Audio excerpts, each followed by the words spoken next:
नमस्कार दोस्तों। आज हम यहाँ हैं एक महत्वपूर्ण दिन मनाने के लिए।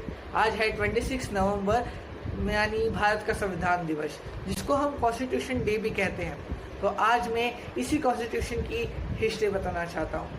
हमने अपने इतिहास में आज़ादी पाने के लिए बहुत संघर्ष किया, जिसकी शुरुआत हुई थी 1895 के स्वराज बिल से, जिससे मांगा गया था एक स्वतंत्र राज्य, सबके लिए समानता और भाषण की आज़ादी के साथ। फिर 1928 में मोतीलाल नेहरू की रिपोर्ट ने खुद को सरकार चलाने और अल्पसंख्यक अधिकार के लिए आवाज़ बुलंद करने की मांग की, लेकिन दोनों ही मांग बहरे कानों में गई थी।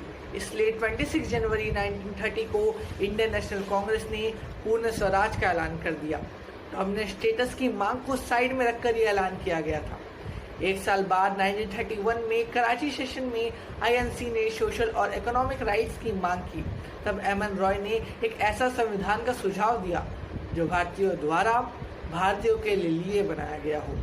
आईएनसी ने इस सुझाव को स्वीकार किया और सालों तक ब्रिटिश के साथ की गई थोड़ी बहुत प्रगतिशील बातचीत के बाद 1946 में एक संविधान सभा का गठन हुआ।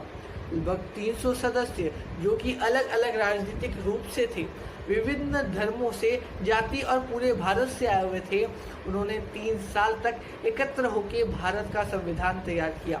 उन्होंने ध्यानपूर्वक और रेडिकल समाजवादी चुनौतियों से लड़कर ये संविधान तैयार किया, जिसमें 4 बातों का मुख्य ध्यान दिया गया।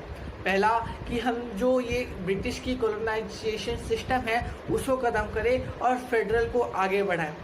उसके बाद जो दूसरे चीज़ पर सबसे ज़्यादा ध्यान दिया गया था वो थी इक्वलिटी। हमारे देश में किसी भी सोशल, कास्ट, रेस के लिए इनइक्वलिटी ना हो, ना इधर कोई हिंदू रहेगा ना मुस्लिम। और तीसरा, जो हमारे देश में आज भी चलता आ रहा है और एक विवाद का मुद्दा भी रहा है, सेकुलरिज्म। इंडिया आज़ादी के बाद एक सेकुलर देश बना, जबकि पाकिस्तान और बांग्लादेश एक इस्लामिक देश बने। चौथी बात जो इंडिया ने सबसे ज़्यादा ध्यान दी वो थी राज्यों की बात। राज्य डिसाइड किए गए ताकि उनकी प्रगति हो सके। 17 दशक बाद हम आज संविधान हमें ये कह रहा है कि हम उसकी रक्षा करें। हम सबको मिलके इस प्रगतिशील संविधान के सपन को साकार करना है, उसको सुरक्षित रखना है। हमको एक संविधान रक्षक बनना है ताकि हम अपने संविधान के उद्देश्यों को भारत के निर्माण में सफलता से पूरा कर